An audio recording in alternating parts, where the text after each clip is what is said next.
안녕하세요. 여러분의 건강을 책임지는 주치의입니다.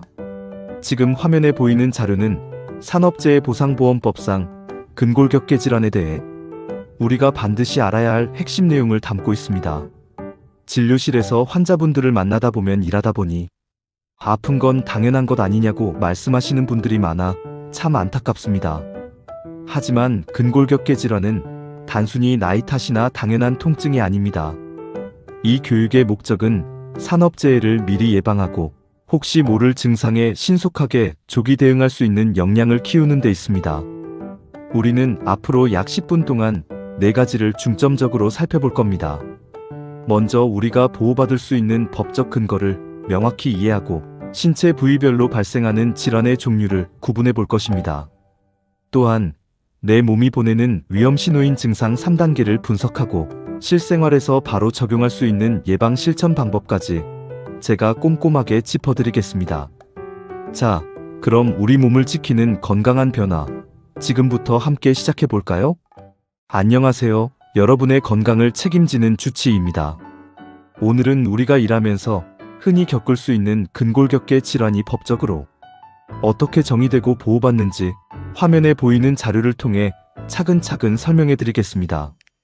먼저 화면 왼쪽의 관련 법규를 보실까요? 우리 몸을 보호해주는 법적 근거는 산업재해보상보험법 제37조 제1항, 제2호와 동법 시행령 제34조 제3항에 명시되어 있습니다. 특히 시행령 별표 3에서는 근골격계에 발생한 질병의 구체적인 인정, 기준을 아주 상세히 다루고 있죠. 그렇다면 병원에서는 이를 어떻게 판단할까요? 오른쪽의 의미 및 판단 요지를 보시면 핵심은 미세 손상의 누적입니다. 반복적인 작업이나 무리한 힘을 쓰는 업무로 인해 근육, 인대, 신경 등의 미세한 손상이 쌓여 통증이나 기능 저하가 나타나는 것을 의미합니다. 단순히 아프다고 해서 모두 인정되는 것은 아닙니다. 여러분이 어떤 작업 자세로 일하는지, 취급하는 물건의 무게나 빈도, 그리고 얼마나 오래 노출되었는지 등을 종합적으로 평가해 업무상 상당인과 관계가 있는지를 면밀히 검토하게 됩니다. 여러분의 몸이 보내는 작은 신호, 법이 보장하는 권리라는 점을 꼭 기억하시고 초기에 적절한 대응을 하시길 바랍니다. 이상 여러분의 주치의였습니다. 안녕하세요. 여러분의 건강을 책임지는 주치의입니다. 오늘은 우리가 업무 중에 흔히 겪을 수 있는 근골격계 질환의 종류를 이 화면을 통해 부위별로 차근차근 짚어드리겠습니다. 먼저 왼쪽의 상지, 즉 팔 부분을 보실까요? 목과 어깨, 그리고 손목을 포함하는 부위입니다. 진료실에서 자주 뵙는 목 디스크나 어깨의 회전근개 건염, 그리고 손목이 저릿한 수근관 증후군 등이 여기에 해당하죠. 주로 반복적인 수작업이나 컴퓨터 사용이 많은 분들이 주의하셔야 할 질환들입니다. 그 다음 가운데 하지인 다리 부분입니다. 무릎의 반월상 연골 손상이나 아침에 발을 디딜 때 통증이 심한 족저근막염이 대표적입니다. 오래 서 있거나 무거운 짐을 들고 이동하는 작업에서 자주 발생하곤 합니다. 마지막으로 오른쪽의 허리 부분인데요. 허리를 삐끗하는 요부 염좌부터 우리가 흔히 말하는 허리, 디스크인 요추간판 탈출증이 포함됩니다. 이런 질환들은 어느 날 갑자기 생기기보다 미세한 손상이 우리 몸에 차곡차곡 쌓여서 나타나는 결과입니다. 일하다 보면 좀 아플 수도 있지라고 가볍게 넘기지 마세요. 통증은 내 몸이 보내는 구조 신호입니다.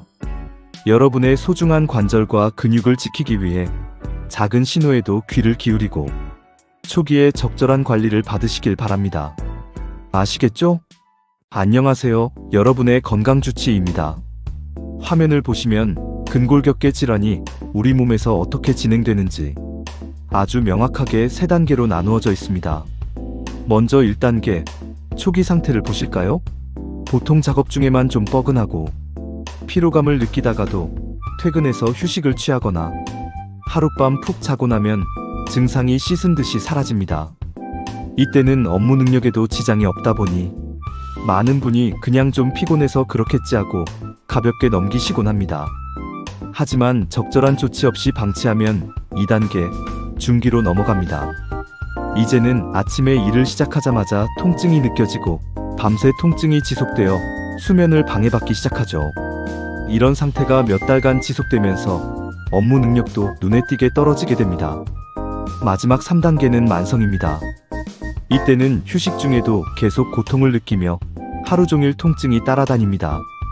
밤에 잠을 이룰 수 없는 것은 물론이고 낮 업무와 평범한 일상생활조차 불가능해지는 아주 위험한 단계입니다. 여러분, 통증은 우리 몸이 보내는 절박한 구조 신호입니다. 1단계의 작은 신호를 절대 무시하지 마세요. 증상이 나타났을 때 조기에 대응하는 것만이 여러분의 소중한 신체 기능을 지키는 가장 확실한 방법입니다. 아시겠죠? 여러분의 건강한 일상을 응원합니다. 안녕하세요. 여러분의 건강을 책임지는 주치의입니다. 근골격계 질환은 이미 발생한 뒤에 치료하는 것보다 미리 막는 예방이 훨씬 중요합니다. 지금 화면에 나오는 예방 수칙들을 제가 하나씩 짚어드리겠습니다. 먼저 왼쪽의 작업 환경과 관리 측면입니다. 단순히 열심히 일하는 것보다 인간공학적으로 일하는 것이 핵심이죠. 작업대와 의자 높이는 본인의 팔꿈치 기준에 꼭 맞추고 충분한 공간을 확보해야 합니다.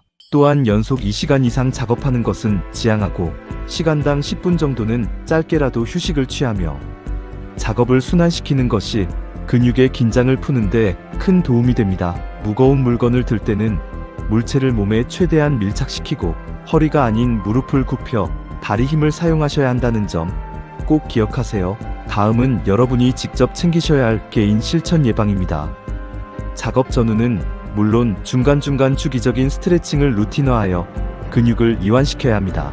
평소 코어나 둔근 중심의 근력 운동으로 몸의 지지력을 키우고 앉을 때는 골반을 세우고 의자 깊숙이 앉아 척추에 S- 커브를 유지하는 바른 자세를 지켜주셔야 합니다. 내 몸을 지키는 것은 거창한 것이 아니라 이런 작은 습관들에서 시작됩니다. 오늘부터 저와 함께 하나씩 실천해 보시죠. 여러분의 건강한 일상을 응원합니다. 안녕하세요. 여러분의 건강을 책임지는 주치의입니다. 자, 이제 교육을 마무리하면서 우리가 오늘 꼭 챙겨가야 할 핵심 내용들을 정리해 보겠습니다. 화면의 핵심 요약을 보시면 우리가 앞서 살펴본 법적 인정 기준과 부위별 위험 요소들이 일목요연하게 정리되어 있습니다. 특히 증상 3단계에 따른 조기 대응이 왜 중요한지, 그리고 환경 개선과 개인 예방이 왜 함께 가야 하는지 다시 한번 가슴에 새기셨으면 합니다.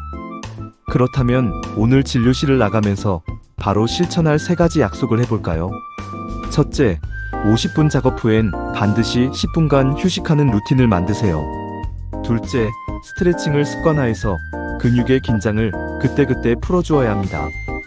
셋째, 무거운 중량물은 절대 무리해서 혼자 들지 말고 보조구나 동료와 함께 운반하십시오.